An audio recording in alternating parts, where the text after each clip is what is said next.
এক সময় ছোট্ট ও শান্তিপূর্ণ একটি গ্রাম ছিল। গ্রামের নাম ছিল আসিমপুর। কিন্তু গ্রামবাসীরা একটি পুরনো বাড়ি নিয়ে খুব ভয় পেত। সবাই বলতো ওই বাড়িতে এক ভয়ঙ্কর ভূত থাকে। রাতে ওই বাড়ির আশেপাশে কেউ গেলে অদ্ভুত আওয়াজ শুনতে পায়, বাতাস ঠান্ডা হয়ে যায়, আর মাঝে মাঝে অদৃশ্য কিছু দেখতে পায়।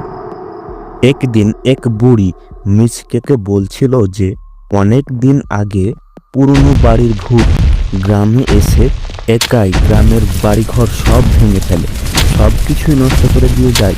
এই ভূত প্রায় গ্রামে আসে আর এরকম বারবার করে যায়। গ্রামের মানুষও বুঝতে পারে না যে কিসের জন্য এরকম করে। আর গ্রামের মানুষ জানতো যে ভূত ওই পুরনো বাড়িতেই থাকতো, তাই সবাই ওই পুরনো বাড়ি দেখে ভয় পেত আর কেউ ওই বাড়ির কাছেও যেত না। এতক্ষণ এই গল্পটি মিচকে শুনল, কিন্তু মিচকে এসব ভূতের গল্প বিশ্বাস করতো না। সে খুব কৌতূহলী ছিল আর মনে মনে ঠিক করলো সে ওই বাড়ির রহস্য উদ্ঘাটন করেই যাবে। একদিন বিকেলে কাউকে কিছু না জানিয়ে একা পুরনো বাড়ির দিকে রওনা দিল।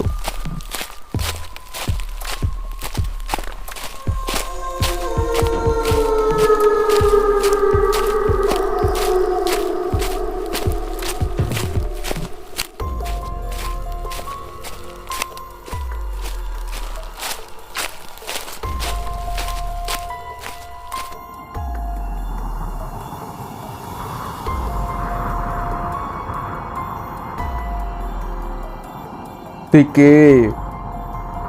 আমি মিচকে। তুমি ভূত? তুমি কি ভয় পাচ্ছ? না, ভয় পেলে কি আর এখানে আসতাম? আমি তো ভূতদের বন্ধু বানাতে এসেছি। তাহলে আমিও তোমার বন্ধু হতে পারি? তুমি আসলেই তো ভয়ানক নও। তাহলে সবাই তোমাকে ভয় পায় কেন?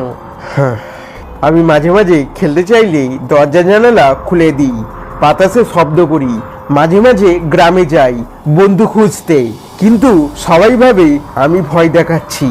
এটা তো ভুল ধারণা। আমরা সবাইকে বোঝাতে পারি যে তুমি খারাপ নও। এ কথা বলেই মিচকে ঠিক করলো সে গ্রামবাসীদের বুঝাবে যে ভূত আসলে ক্ষতিকর নয়। কিন্তু এটা করা সহজ ছিল না। গ্রামের সবাই ভূতকে ভয় পেত এবং কেউ তার কথা শুনতে চাচ্ছিল না। তারা বলল, না না, এই ভূত আমাদের ক্ষতি করে, ভবিষ্যতে আরও করবে। আমরা ওকে তাড়িয়ে দেব, এই গ্রামে কিছুতে থাকতে দেব না। গ্রাম প্রধানের মুখে এ কথা শুনে মিচকে খুব মন খারাপ করলো। হঠাৎ একটা বিপদ এলো। এক রাতে ভয়ঙ্কর এক ঝড় শুরু হয়ে গেল গ্রামে। ঝড় এতটাই শক্তিশালী ছিল যে বাড়িঘর সব ভেঙে দিয়ে গেল। গ্রামের বাড়িঘরে কিছু ছাদ উড়ে যেতে লাগলো। গ্রামের বিশাল একটি বড় গাছ উপড়ে গিয়ে গ্রামের এক প্রান্তে গিয়ে আগুন লাগিয়ে দিল। গ্রামের মানুষ আতঙ্কিত হয়ে গেল, সবাই দৌড়াদৌড়ি করতে লাগলো, কিন্তু আগুন নিভানোর জন্য পর্যাপ্ত পরিমাণ পানি পেল না। ঠিক সেই মুহূর্তে ভূত এসে তার গোপন শক্তি ব্যবহার শুরু করলো। সে বাতাসের গতি কমিয়ে দিল এবং তার গোপন শক্তি দিয়ে আগুন নিভিয়ে দিল। সবাই অবাক হয়ে দেখলো ভূত তাদের বাঁচানোর জন্য এসেছে। সে আসলে একেবারে ক্ষতিকারক নয়, বরং সবার বন্ধু। ঝড় থেমে যাওয়ার পর গ্রামের মানুষ ভূতের দিকে এগিয়ে এলো। তারা সবাই বুঝতে পারলো ভূত খারাপ নয়, সে ভালো। ঠিক তখনই গ্রামের প্রধান বলল, আমরা ভুল বুঝেছিলাম, ভূতু আসলে আমাদের বন্ধু। সবাই ভূতকে স্বাগত জানালো আর মিচকে খুশি হয়ে বলল, আমি তো বলেছিলাম ভূত আমাদের সাহায্য করবে।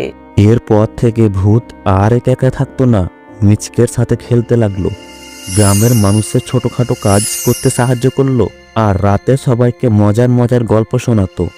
এভাবেই এক ভয়ঙ্কর ভূত সবার প্রিয় বন্ধু হয়ে উঠল। শিক্ষা: সবাই সব সময় সবার ক্ষতি করে না, কখনো কখনো তারা একাকিত্বের জন্য ভুলবশত ক্ষতি করে। তো ছোট্ট বন্ধুরা, এরকম নতুন নতুন ভিডিও পেতে আমাদের চ্যানেলটিকে সাবস্ক্রাইব করো।